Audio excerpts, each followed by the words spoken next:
Well, so I've got the four that I picked. So one is that I'm a bad husband and a father.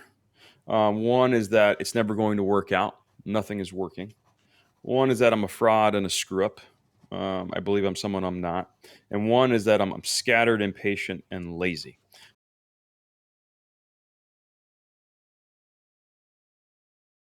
Welcome to Push to Be More with me, your host, Matt Edmondson. This is a show that talks about the stuff that makes life work. And to help us do just that, today I'm chatting with Peter Awad about where he's had to push through, what he does to recharge his batteries, as well as what's more for Peter? What's coming up? Now, the show notes and transcript from our conversation will be available on our website, which is pushtobemore.com. And whilst you're on our website, you can also sign up for our newsletter if you haven't done so already. And each week we will email you the links and the notes from the show. Automatically, they go direct to your inbox, totally free. So make sure you're signed up for that. Now, this episode is brought to you by Orion Media, which helps entrepreneurs and business leaders set up and run their own successful podcast. You know what? I have found running my own podcast to be insanely rewarding. It opens doors to amazing people like nothing else I've seen. I've built networks, made friends, had a platform to champion my customers, my team, and my suppliers. And I think just about any entrepreneur or business leader genuinely should have their own podcast, should host their own podcast, just because it's had such a huge impact on my own business, which of course sounds great in theory, doesn't it? But in reality, there's the whole problem of setup, distribution strategies. I mean, the list goes on, the list of potential problems. You see, I love talking to people, but not all of that other stuff. So Orion Media takes it off my plate, which is amazing. I get to do what I'm good at, which is chat to amazing people like the fine-looking gentleman sat in front of me, Peter, and Orion Media brilliantly take care of the rest. So if you're wondering if podcasting is a good marketing strategy for your business, do connect with them at aurionmedia.com. That's AURION media.com. And of course, if you go to the website pushtobemore.com, there'll be a link to them as well. Now, that's the show's sponsor. Let's talk about the show's guest. Now, Mr. Peter Awad is an executive coach to Christian businessmen. He is the co-founder of Mission Meets and founder of Import Auto Performance. He helps businessmen find their purpose, grow their business, and live out their vision without compromising their values, with specialties in coaching, branding, digital marketing, e-commerce, which, as you know, I love, social media, training, consulting, and public speaking. Peter has been mentioned in Forbes, Inc., and, any decent publication, really. And now, to top it all off, of course, he's on this podcast. So, yes, Peter, welcome to the show, man. Great to have you. How you doing? Doing great, man. That's quite an intro. It's quite an intro. Right? This is the icing on the cake here. I'm on push. This is it. It's happening. This is it. It doesn't get any better than this. I really hope that's not true for you, man. I really do hope that's not the truth. Yeah, welcome to the show, man. It's good to finally get this recorded, because we've been talking about doing this for a while now. Yeah, I'm stoked, man. Glad to be here. Thanks for having me. No, it's great. It's great. Now let's jump straight in the podcast question, because you used to do a podcast. You don't do a podcast at the moment, but if you did start up your podcast again, right? If you could interview anybody from the past or the present that's had a phenomenal influence on your life, who would you have on your show and why? There's quite a few people on that list. I think the first person that comes to mind is Craig Rochelle. Okay. He runs Life Church. He's the dude who launched the Bible app. He runs an incredible leadership podcast. And I think my questions for him would be, how's he running such an immense organization with so many people, still keeping it straight, still finding time to write books, still finding time to manage his family, and still keeping his head on, and going in the right direction. So I think I said head on twice. It's that important. And so I think to me, like that, he would be an incredible guest to have. He's such a dynamic speaker. And I love his communication style because he's very succinct. Yeah. Like his podcast is only once a month, and I think it's like 23 minutes or something crazy. And it's like he has meticulously handpicked every single word, and he's very deliberate in what he says. And so he's had an impact on my life because I read his book, Winning the War on Your Mind. Yeah, great book. And it's about replacing, you know it, the rut or the lies we tell ourselves, with replacing that with a trench of truth. And so for me, it was so impactful that I actually have, and I'll show you here for the people that are watching, not just listening. I have the 4 lies, and they're laminated. Okay. So 2 on the front, 2 on the back, and the truth and the declaration. And so for me, it's profound because we have these ruts and we have these lies that we've been telling ourselves, and they just run constantly. It's like that monkey mind, and that is running constantly, these lies that you're telling yourself. And I like to think of it as the conversation you have when you're in the car by yourself, like a crazy person. Yeah. And we all do it, right? It's very It's true. We're all crazy. when you make it's when you make a mistake and you're like, hey, dummy, right? You're always doing that. Peter, you're always doing that. You're always driving poorly, or you're never paying attention, or whatever that is that we tell ourselves. Those are the lies. Those are just little Yeah. clues to the lies, and replacing that with truth. So that's my answer.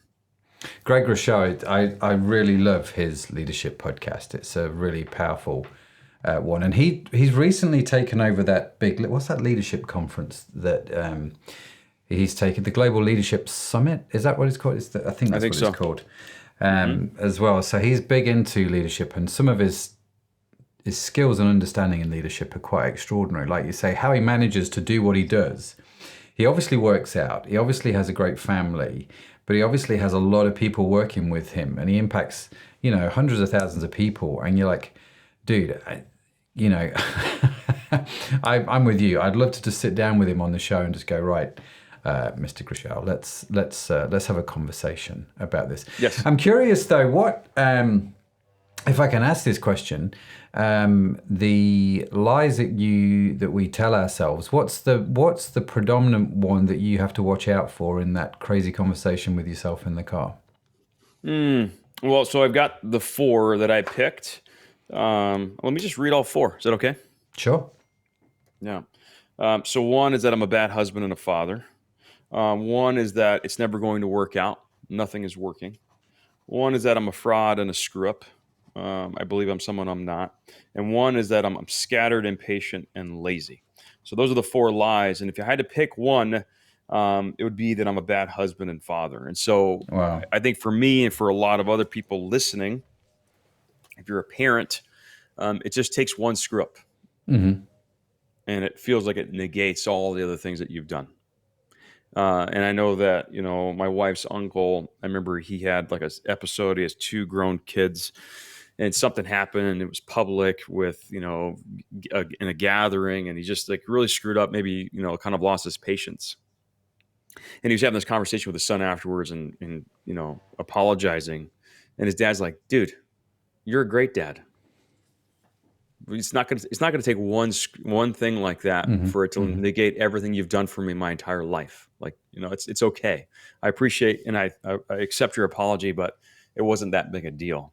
But I think as a parent, it just takes one issue, one time where you lost your temper,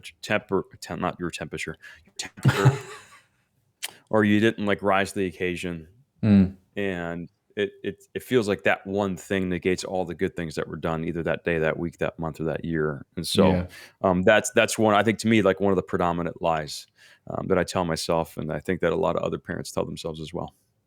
Yeah, I can totally testify in that sense, because you're right. It's one of those where,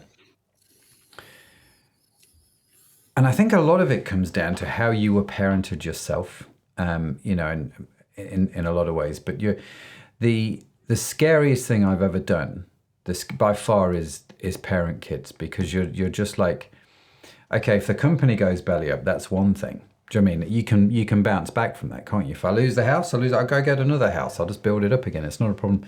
But the kids, they don't bounce, do they? In a lot of ways. I mean, in some ways they do, but in some ways they don't. And I remember the first time sitting there in my front room. Josh had just been born, and Sharon had gone to bed to get a few hours R&R, and I'm sat there with this tiny baby in my arms, and my single prayer is, God, I pray I don't screw this up, right? Because there's this little life in my hands, and so I thought, well, the only thing I know what to do now is to get him to watch Star Wars. So the first thing we did on his first night home is sat and watch Star Wars together. The episode 4 is Okay. the first original Star Wars, and Yes. so yeah, I totally concur. God help me not to screw this whole parenting thing up, right? Yeah, I have a bad day, and we homeschool. We have 4 kids, and I'm complaining to my wife. She's like, "Oh, that's good. It's almost as hard as raising human beings." And I'm like, "Okay." I'm like, "Okay, all right, okay, all right. I get it. All right." And yeah, you feel like you've got one go. It's like my wife was telling me a little while back. People say like, "Oh man, the kids turned out so different." It's weird because they had the same parents. And she's like, no, they didn't. Because like with every kid, you're getting older. You're hopefully becoming wiser. You've Yeah, made mistakes with the first that maybe you don't make with the second. You're not the same parent. yeah, And yeah. so like Josh coming home, like you said, day one, not the same. He didn't experience the same parent that day watching episode 4 as he does today. You're different, right? Yeah. You're evolving and growing and changing and improving, hopefully. And so the best we can do is just, the best we can do. Yeah, it is. It is. I think I came to the conclusion, I've said this to several men actually. You know what? When it comes to being a dad, you're not going to be perfect and you are going to screw it up. But it's how you come back from that really matters. And some of the most powerful words that you can say to your kids are, I'm sorry. And it's a very humbling experience to do that.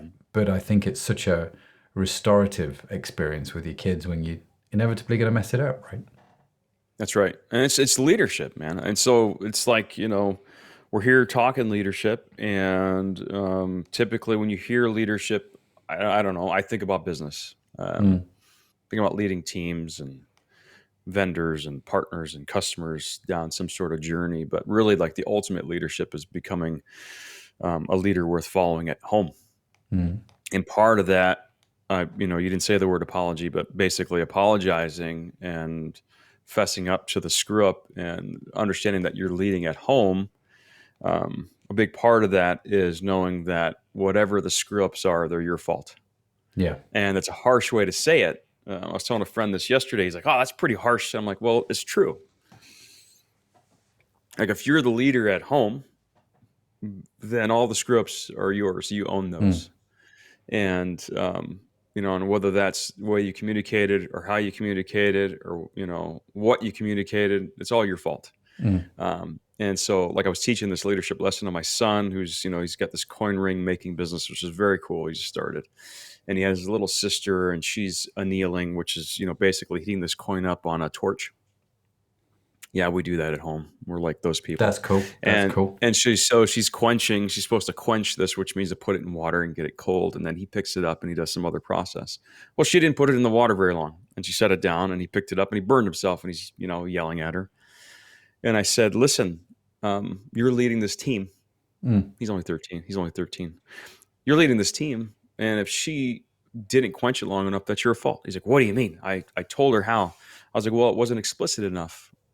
Or the directions weren't clear enough, or they weren't stated in the way she needed to hear it. Or maybe she's not an auditory learner. Maybe she's a visual learner and needed to be on paper and it needed to be on a sheet in front of her. And she knew she had to quench it for 3.2 seconds. Whatever it is, no matter what it is, you're leading this team and it's your fault. And he just looked at me like, got it. And so he went back and he made it very clear on how the process was supposed to go. And so I think that apologizing, and for him in his case, he had to apologize that he yelled at her, even though he burned himself pretty badly.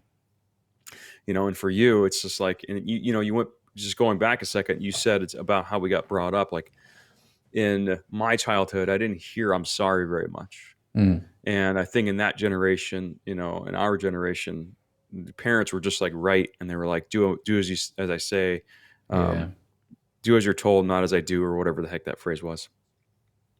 And you didn't hear apologies very much. Like your parents were on this pedestal and they didn't do anything wrong. At least that's how I was brought up. And so now, like, to try to learn from that and to just admit, like, hey, I communicated poorly. I'm sorry, and I wasn't clear, and I didn't express the expectation. It was just like, it was a nonverbal sort of thing. I assumed you'd understand, and clearly you didn't, and it's my fault. That goes a long way as a parent, and it's not how you screw it up; it's how you fix it, like you said. Yeah. No, it's totally true. It's totally powerful because I think your kids need to see you acknowledge the fact you're not perfect, right? Because your kids are going to realize this. They're going to come to the conclusion, aren't they? They're going to go, yeah, they're not perfect, but that's okay, and it's okay, but they're going to learn how to handle situations and take responsibility. It's such a powerful lesson your son learned there with the ring. So powerful, in fact, I think most adults don't yet know that lesson, Peter, because they're still blaming everybody else for problems which are going on in their life rather than taking, if not all of the responsibility, at least some of it, And I tend to, as you were talking, I don't know if you've ever read the book Extreme Ownership by Jocko I'm Willink. reading it. Jocko Willink. I'm reading it right now. Willink, that's so it. I was listening to part of it on my walk today, so I'm about halfway through. Yeah. And it's an incredible book. What did you find profound to you, or just that overarching. I mean, this, for those of you who haven't heard of this chap or haven't come across the book, he's ex-Navy SEALs, right? And he talks about leadership from a Navy SEAL point of view and how they do leadership. And he's written this book called Extreme Ownership. And in essence, the book is the lesson you taught your son, right? Where can you take ownership of this? Not necessarily push the blame onto other people, but where do you take ownership? Where do you take ownership when the team doesn't work, if you're leading the team? And that whole taking responsibility, which, to trace it back to another book, Stephen Covey's book, The 7 Habits, being responsible, the ability to choose your response, to take responsibility, is undeniable. And I think super powerful and super liberating if you have the, dare I say, the balls to do it. Mm-hmm. Yeah.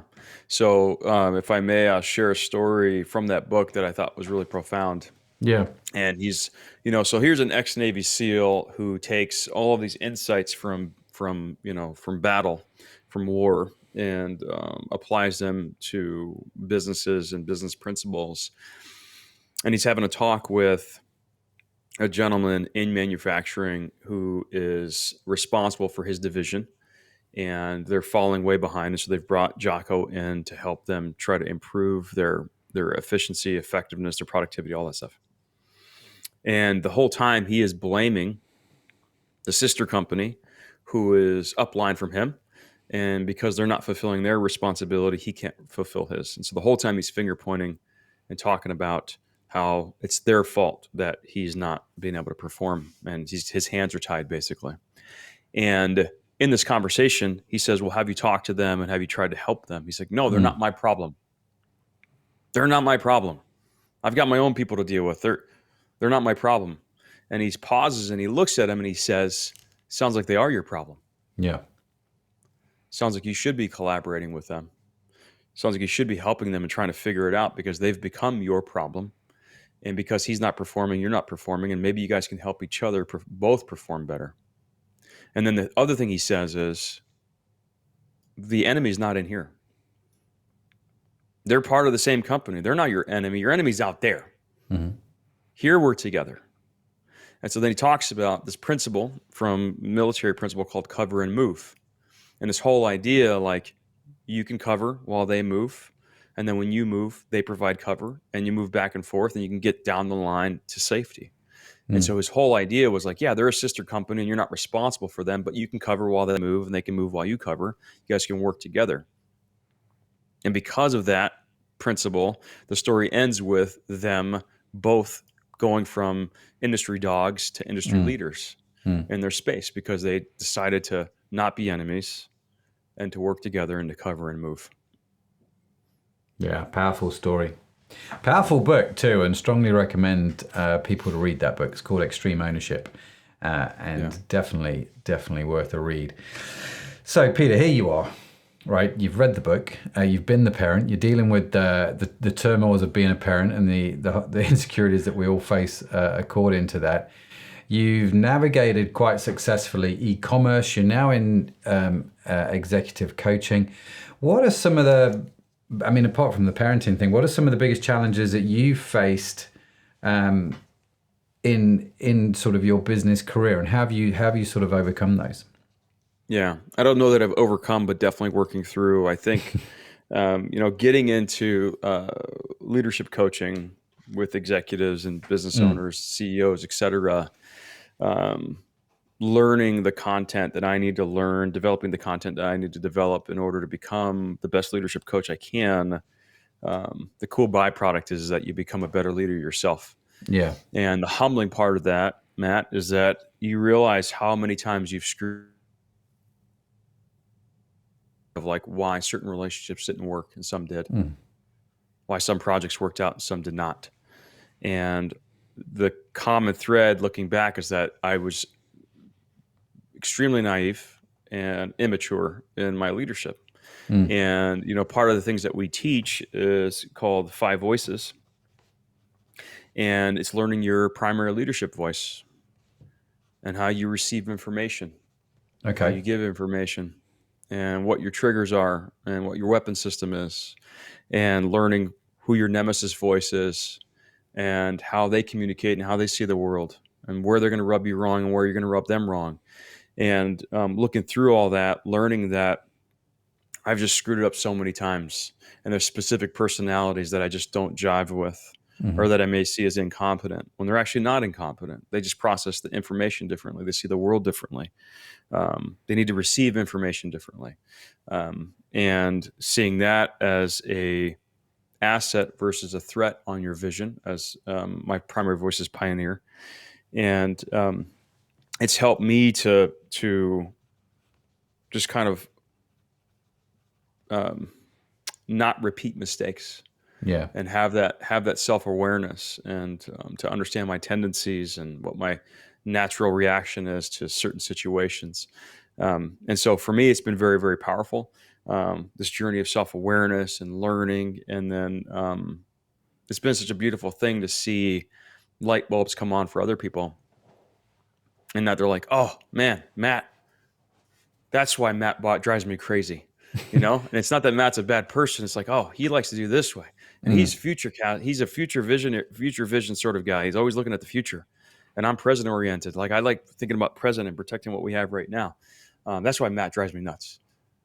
He's not a bad guy. mm. And so a lot of that stuff's been really interesting because you're watching these teams become much more effective and efficient. Yeah. But what's really, really cool is that they're having more fun doing it. And it's a lot of the things that were on the table, a lot of the office politics and a lot of the inefficiencies that had to do with personality conflicts. It's just great to see those go away. Mm. And then they can instead have a shared vocabulary and just say, hey, I need you to be more future oriented on this one. I need you to really think about that, even though that's not your primary voice, and to Yeah. be able to point to that. And instead of having an hour-long conversation, they can have 2 minutes of just a couple of statements that can help convey the message. Yeah, no, it's super powerful. I'm listening to you talk. I've got a few questions. What the first one is, what are the five voices? But another book that you've reminded me of while you're talking is the five languages of love, or the five love languages, or however the title Five is. love languages. Yeah. In essence, is the same thing. I communicate this way. My wife communicates that way. I need to understand how my wife receives love versus how I want to give it. And it transformed our marriage. I'm not going to lie. It's one of those things that means 25 years later, I'm still married. So yeah, the five voices, what are they? Yep. So pioneer, connector, creative, guardian, and nurturer. Okay. And So everybody's got them, and they're all yeah. going to be in different orders. And like through this assessment that we give, you learn the order, and like I said, you learn the triggers and weapon systems, right? But most importantly to me is that unlike most assessments, a lot of assessments, like I think about the Enneagram, and I'm an 8, and a lot of times you hear folks say, "Well, I'm an 8, so it's just how I am. That's how it Mm. is. I don't get along with, name a number.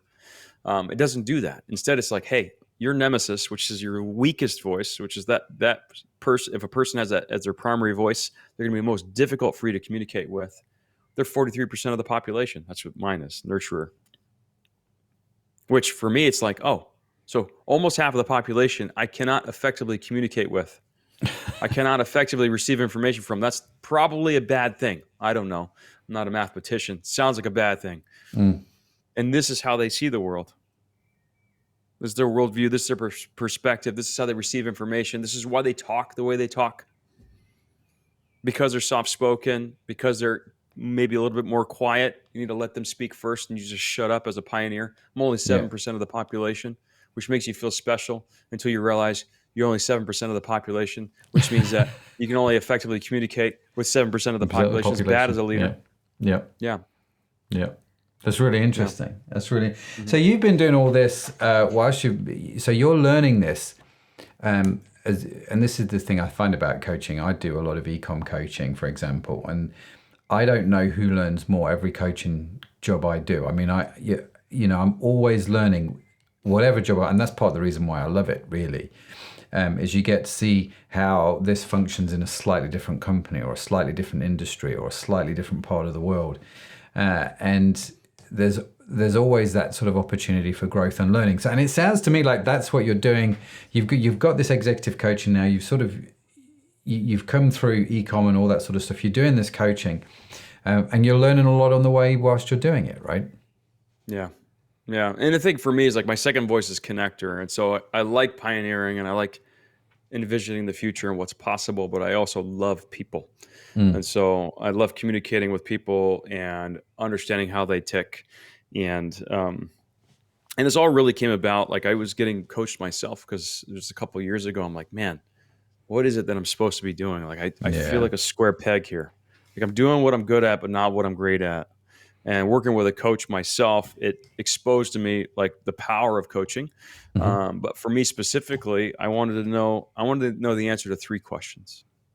And this is a statement that my buddy Zach, who was head of product at Zappos here in the United States, when they were in their heyday of selling shoes on the internet, he posed these three questions to me, which are, what are your superpowers? What do you want the work to look like? What do you want the incentives to be? And if you can answer those three questions, he tells me, then you can be on your path to purpose. Okay. And So just repeat those questions. yes, what are your superpowers? What do you want the work to look like? And what do you want the incentives to be? Which is really, it's a journey of figuring out, what are you good at? Like, why did God put you on this earth? What type of work do you like to do? You want to be working with people or solo? You want to be in person? You want to be online? You want it to be via content or video, or like figuring out what is that ideal pocket of work you want to be doing? And what are the incentives? And it's not just financial, right? Do you want to be living in a different part of the world? Do you want to be living in your van full time? Do you want to be flying all over the country? Like, what do you want that work to look like? And if you can answer those three questions, you can be on your path to purpose. And so for me, going through the coaching myself, and figuring out like, oh, I have a voracious sort of insatiable curiosity. I, for some reason, can connect with people very quickly and very deeply. And I can see the path from A to B very quickly as well. And so uncovering that led me to coaching. Now, in between discovering coaching for myself and uncovering or answering these, answering that first question on the superpowers, I was depressed for a couple of weeks or a month. And the coach was like, what's the problem? Like, you should be happy. You checked off the superpowers question. And that was a 6-month journey. And I said to him, well, these aren't marketable skills. Yeah. Like, this is not a job. Like, what is this? What do I do with these three things? They're not like, they're cute, but this is not going to pay the bills, And it took me a while. And so what he said to me was, hey, just have them in your back pocket. It's like deciding that you want to buy a red Jeep. And then all of a sudden you see red Jeeps everywhere. And you think that all of a sudden everybody bought red Jeeps, but they didn't. They've been there the whole time. You just didn't notice them. And so once you uncover the attributes of the superpowers, you'll start to see opportunities to exercise those superpowers, and you start to answer the other questions, which is, what do you want the work to look like? Mm. And I start realizing, like, oh, coaching fits those three superpowers very, very, very well. Yeah. And now I'm just figuring out the incentives. Like, do I want to do, one-on-ones or groups? And we're doing group coaching right now, and it's going really, really well. So I think group is probably part of that sort of incentive plan. Like, I'm going to be doing group, and that's going to be a great way to exercise it. It's also answering the question, what do I want the work to look like? Mm. That's really powerful stuff. Really powerful stuff. So how long have you, you said it took you 6 months to figure out your superpowers. Why did it take so long? Because I'm just imagining people listening to the show going, surely you can figure this out in 5 minutes. But it seems like it was something that you wrestled with, right? Yeah, you know what it is about, and this is true, I think, universally, like for everybody. Maybe it's not. Maybe it's just me. The things that we know, and the things that we're good at, they naturally come easy to you. It's what we call your unconscious competence. It's what you can do in your sleep, just coming natural to you. You've Mm. always been good at it. However, because it comes easy to you, you think everybody knows it, Yeah. and that it's not of value. You come across this all the time, Matt. I guarantee you, where somebody asks you a question and you're like, oh, well, that's like very, very simple, like entry level stuff. How can they not know this? Mm. And then you realize, like, oh, it's not actually simple entry level stuff. You've just been doing it for so long. To you, Yeah. it's very, very simple, second nature, entry level, common sense sort of stuff, but it's not for everybody. Mm. And so your common sense is not so common. And so I think it takes a long time to uncover the things that you're good at, because to you, they just seem like everybody's good at these things. Like, surely, making friends everywhere, like everybody knows how to do that. That's simple. And then you realize that, for me, I've got a friend problem. Like, there's just too many friends and not enough time, and I want to hang out with all of them. Right. And then I realized, like, oh, the majority of the population is actually pretty lonely.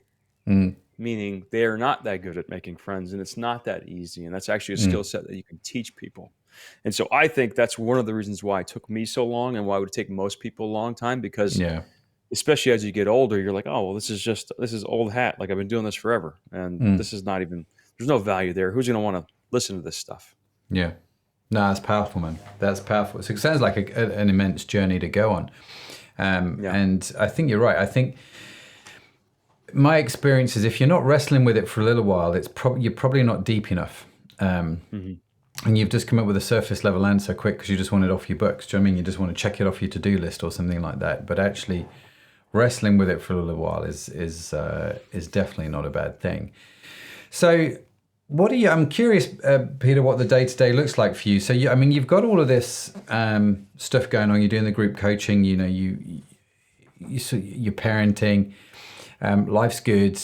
How do you sort of stay charged up? How do you keep the batteries full? Yeah, I mean, we're still running Mission Meets too, and so there's definitely a lot going on. For me, it all starts in the morning. This is like cliche morning routine sort of stuff, but I think it's incredibly important. Mm-hmm. And I think that, as a sidebar, to go a little deeper, I think that you have to be paying attention to the clues. And so for me, it became very, very clear, the days where I hit the ground running, they never end well. Never. The days where Wow. I get up and it's 5:45 and the house is quiet, and I can get up and I can go about my morning routine, and I'll Mm-hmm. go through that real quickly, what that is. But I can do it at my pace. Yeah. It's just a much, much better day. Not every day is Yeah. great, Mm-hmm. but much more frequently. And so I think that some of us are going through life with our eyes closed, and we're running into walls, and we're wondering why our forehead's bloodied, and Mm-hmm. we're just not paying attention. We're not paying attention. Like, what are the common threads? What makes a good day a good day? What makes a Mm-hmm. bad day a bad day? Let's try to have a little bit more good and a little bit less bad. How do we do that? There's going to be some commonalities on those good days and commonalities on the bad days. And so for me, I get up 5:45. I'm doing your usual morning duties. I am reading my Bible. I am journaling. I'm reading through these four lies and Hmm. reminding myself of the truth. I'm having my special coffee drink, which has, I don't know, 17 ingredients or something stupid. Um, so, uh, and I'm doing those sorts of things. If I can get on a quick walk with my wife before all the kids wake up, I'll do that, Hmm.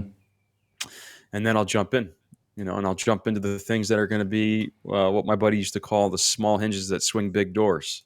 Mm. The one thing that I can knock out that'll make the day feel like a success, even if the rest of the day goes sideways. Yeah. If I can do that, I can keep my head on straight, and we can get some things done. So how do you determine what the one thing is? Do you do that at the start of every day when you're journaling, or do you plan it out the night before? How do you determine that? Yeah. So for me, I'll show you guys. I use this thing called the Legend Planner, and I start a new one every year. So I'm on my third one now.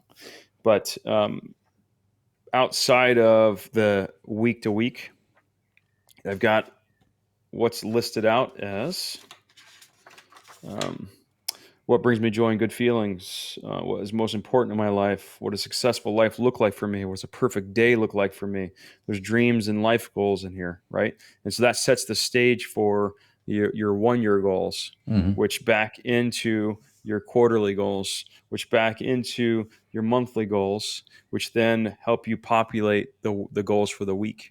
Hmm. And I review every once a week. I review the whole thing, but every day I look at quarterly, monthly, and weekly, and that helps me populate my work to do list. I use Asana for project management, and you can use Hmm. whatever you like, but I use that to help kind of power and fuel like what's most important for the week.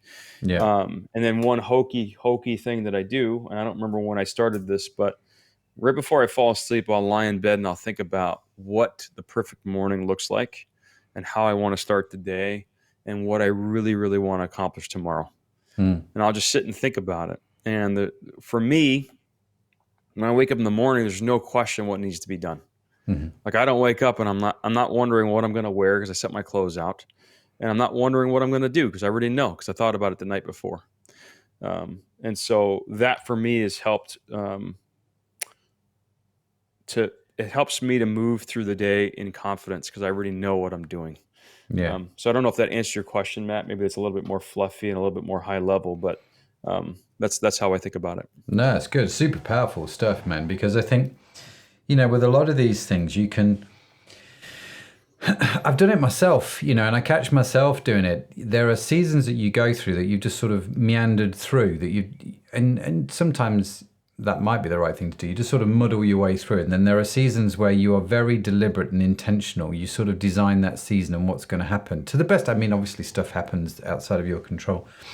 Mm-hmm. Um, but I was listening to somebody talk, I can't remember who said it the other day. He said, write a list of everything that's going on in your life, good, bad, whatever it is. And then he said, cross out everything that's outside of your control. And that leaves you a list of things that you can control. Work on those things. And I just thought it was a Mm-hmm. real simple and there are times when actually I look for the clues. I know when I take those 5 minutes to write in the journal, life is just better. It just Yeah. is, and just thinking about these things and being a bit proactive is brilliant. Let me ask, because you mentioned it, and I know I mentioned it in the bio, but I'm just for the listeners, explain what Mission Meats is. Yeah. So we're a shelf-stable snack food company in the States. We sell beef sticks and jerky, all grass-fed beef, free-range turkey, that whole bit. No unpronounceables, no sugar in most of our products, and so just a healthier for you sort of portable option. Mm-hmm. A lot of families, a lot of people on diets, just trying to get healthier. It's really great for just folks that are busy, right? Because you can keep them in Mm. your car, you can keep them in your purse, you can keep them in your office. And so that company is coming up on its 8th anniversary, Wow. and we're direct to consumer. So we're not in any stores or anything like that. We sell direct to Mm-hmm. consumer. It's just because I love e-commerce. Yeah. What's there not to love about e-commerce, right? What's there I not to know. love? The most amazing thing, you go to bed and somebody I mean, you lie in bed sitting, I wonder what the perfect morning looks like. Sometimes I lie in bed at night going, who's going to buy from my website whilst I'm asleep? Who's going to make me richer while I sleep? I wonder what their story is. Do you know what I mean? And I sort of imagine different people from different cultures who come onto the website and sort of buy the products. And I don't know, I'm engrossed by what their potential story is, and I find the whole thing quite fascinating. It is Um, fascinating. yeah, oh yeah, totally. What does the future look like? What's the next 3 to 5 years got for you? Yeah. I stepping in full time leadership coaching, and that being definitely my next chapter for the foreseeable future. Like I said, I went on that journey, and so for me, it's just growing cohorts, and so we roll out cohorts. We'll have another one starting probably June 1st. These groups going through year long leadership coaching program, and I believe from there, growing that practice with other coaches so that we can scale that programming, do a little bit more, DIY sort of leadership coaching content so we can scale even faster. But that's my foreseeable future. And then just keeping these kids on the rails, man. 3 to 5 years, let's see, 3 to 5 years, I'll have one in college, one about to graduate high school, and then two in high school. So that's just an incredible thing to think about. Yeah. So that's what it is for me. Yeah, no, it's great. I'm a few years in front of you. My two sons are at uni, so they've left home now, and my daughter, who's my youngest child, is just about to graduate. What we call in the UK secondary school, which is school you graduate when you're 16. So now she has to go on to college, which she'll do until she's 18. The schooling system's different, but anyway, I fully empathise with what you're saying, and it was interesting when we took Josh to university, my eldest, and so my firstborn is moving out to go to university, and I'm like, I was okay. I was like, we'll take him up because he's about 6 hours away from where we are. He's up in Scotland, and excuse me. So we took him up, and I thought my wife would be in bits when we dropped him off, and we just sort of left him there and drove back. It wasn't my wife, it was me. It was Yeah, that's going to be me. yeah, complete role reversal. Fascinating. Right, Yeah. Peter, question box time. Okay. So this is my box of random questions. Ready. I'm going to flip through said questions. You're going to tell me to stop, and wherever we stop, that's the question we're going to deep dive on. Okay, you ready? Okay. Ready. Stop. Right there. Okay. This is fun. Yeah. I love every question. I've really enjoyed actually, and so I just want you to know you chose this question. Okay. In fact, you were only one question away from choosing one that someone's already chosen, which is quite, given the amount of questions we've got. I'm just going to write your name because I like to write the name of the person that chose a question on the card. So when it comes to it, okay. Does the price of a work of art ever reflect how good it is? Does the price of a work of art ever reflect how good it is? Man. Not a question I've ever thought about, I don't think. No, I've never thought of it either. It's a very, very good one. It's in the eye of the beholder, right? Mm-hmm. And I always think about price versus value. And so I think of, as soon as I think of that question, I think of the artist who most frequently undervalues their art. Mm-hmm. Because it came easily to them per our previous conversation. And so it all depends on who's looking at it, what it means to them, and their life history, right? So I think of a piece of art that we picked up in one of the national parks, and to me, it was like such a steal. I'm like, this is way cheap for this piece of art. I loved it, and it meant a lot to me because we bought it when we were on a road trip, and it just like has a lot of sort of meaning to us. And I thought I got a smoking deal on it. It was a lot cheaper than it should have been. And I know for a fact there's people that have come to this house and they're like, "What is that thing? I mean, you bought that?" You paid for that? Did you pay for that? Did you find that at a yard sale? Like, what is that? That's ugly, right? Yeah.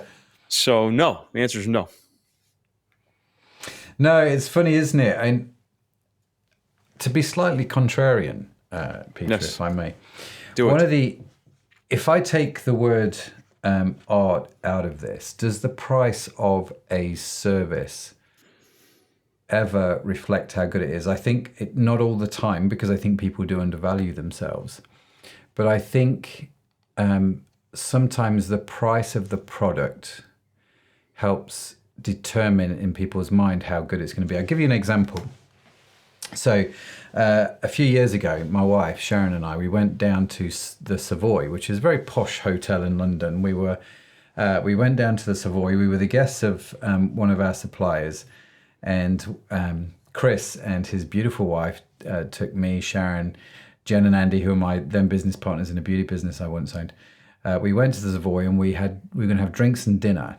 Just to catch up, just to, shoot. We all got on really well, and so we were looking forward to it. And we went down to the Savoy, and I'm sort of sat there, and Chris said to me, "Right, Matt, what do you want to drink?" Because the supplier was paying, so I'm like, in which case I don't need to think about price, because as soon as I opened the menu, the price of a gin and tonic was £16 from memory. It's like $25 for a gin and tonic. I'm like, that's ridiculously expensive, and. Yeah. I know that gin and tonic, I know that gin, I know that tonic, I know it's not worth 25 quid, right? And I'm thinking, this is expensive. So I then turned the page over to the cocktail menu, and they had cocktails on there for like 3, 4, 5, 6, £700. I'm like, 700 for a cocktail? This is ridiculous. How could I, and I'm going through this, that's just immoral. Do you know what I mean? This sort of internal argument in my head just starts to arise. And then I turn the page one more time, and there was a cocktail for £12,000. 12 grand. And I said to the waitress, once I picked my jaw from said floor, it had this very rare rum in it, apparently, which is why it was so stupidly expensive. And there's a story that they peddled. And I said to the waitress, I said, do me a favor. Can you answer me this question? Do people ever buy the £12,000 cocktail? And she was like, you will be amazed how many of those we sell.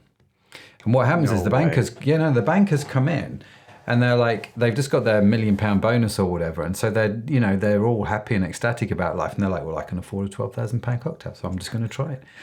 And so for them, the price dictates, in some, or the exclusivity of the price, maybe it dictates how good it's going to be. But here's the bizarre thing. Look, this is what happened in my mind, right? So I went from thinking that £16 was stupid money for a gin and tonic to thinking £300 was stupid money for a cocktail, to seeing this £12,000 extraordinary drink, to then thinking, well, 250 quid's not too bad for a cocktail compared to 12 grand. And so once I put and I had a gin and tonic for 16 quid, which before I was like, I'll just get me a glass of water. But it's one of those things, as soon as you see value compared to something else, or the price compared to something else, it's funny, the psychology behind that, And so, yeah. You just reminded me really quickly of a study. I don't remember what book it was in. They had people do a taste test, 3 different wines, bottles without any labels. They only had price tags, and they asked them to rate them in order of best to worst. And almost universally, the taste testers rated the most expensive one the best, the cheapest one the worst. Same wine. Yeah. They were the same exact wine. Yeah. So, yes, I'm with you. There's something about the psychology of pricing. Hey, listen, Peter, I'm aware of time, man, and I feel like we're just getting warmed up in our conversation. But if people want to connect, if people want to reach out to you, what's the best way for them to do that?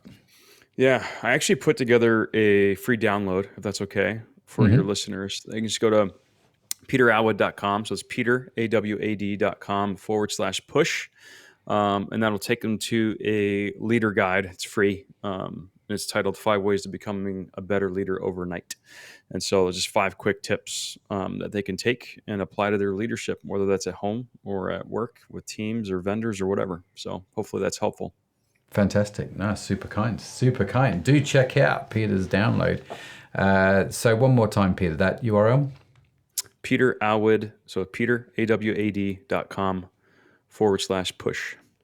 Fantastic. Fantastic. Yeah. We will, of course, link to that in the show notes, which you can get for free along with the transcript at pushtobemore.com or direct to your inbox if you've signed up for the newsletter. Listen, Peter, super conversation, man. Thanks for your honesty. Thanks for your openness. And thanks for sharing some of the insights that you've learned, man. Really, really enjoyed it. It's been top banana, as my daughter would say. Love it. Thanks, Matt. Appreciate it. Brilliant. So what a great conversation. A huge thanks again to Peter for joining me today. Also, a big shout out to today's show sponsor, Orion Media. If you're wondering if podcasting is a good marketing strategy for your business, do connect with them at orionmedia.com. That's AURION media.com. We will, of course, link to them on the podcast website as well at pushtobemore.com, as well as to Peter's link. You can find all of that information there. Now, be sure to follow the Push to Be More podcast wherever you get your podcasts from, because we've got yet more great conversations lined up, and I don't want you to miss any of them. And in case no one has told you yet today, you are awesome. Yes, you are awesome. It is just a burden you have to bear. We've been created awesome. It's a burden I have to bear. It's a burden Peter has to bear. It's a burden you've got to bear as well. Just got to deal with it. Now, Push to Be More is produced by Orion Media. You can find our entire archive of episodes on your favorite podcast app. The team that makes this show possible is Sadaf Bainon, Estella Robin, and Tanya Hutzalak. Our theme song was written by Josh Edmondson. And as I mentioned, if you would like to read the transcript or show notes, head over to the website pushtobemore.com. That's it from me. That's it from Peter. Thank you so much for joining us. Have a fantastic week wherever you are. I will see you next time. Bye for now.